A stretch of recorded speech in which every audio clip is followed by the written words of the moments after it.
malso nazara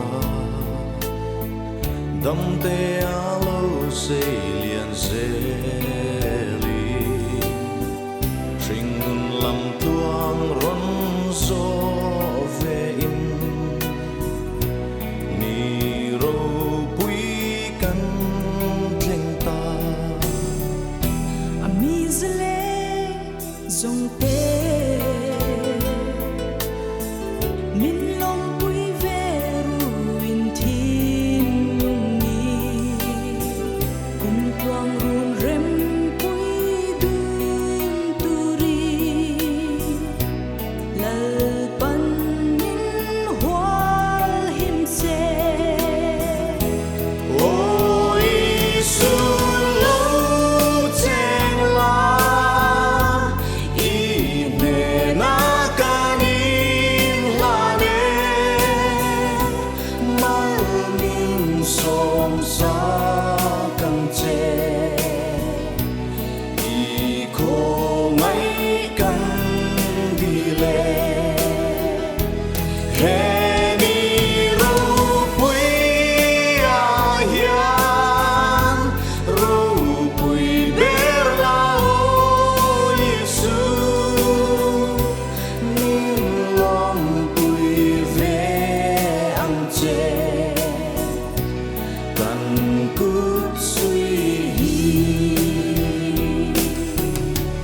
mana kana khua ile la ya in nei lom pui ang khani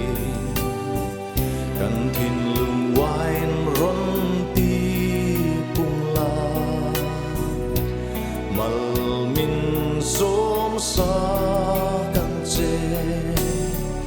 mal som na tin reng nei tu le pa nang lo chu bel tu dang kan nei lo min men ko re nong che le pa i nem kan ron pan ne o Yesu lo cheng la i ne na kanin la ne mal min som sa kan che i ko mai kan di le he ni ropui a hian ropui ber la o Yesu min lom pui ve ang che kan kut sui hi o Yesu lo cheng la i ne na kanin la ne mal min som sa kan che i ko mai kan di le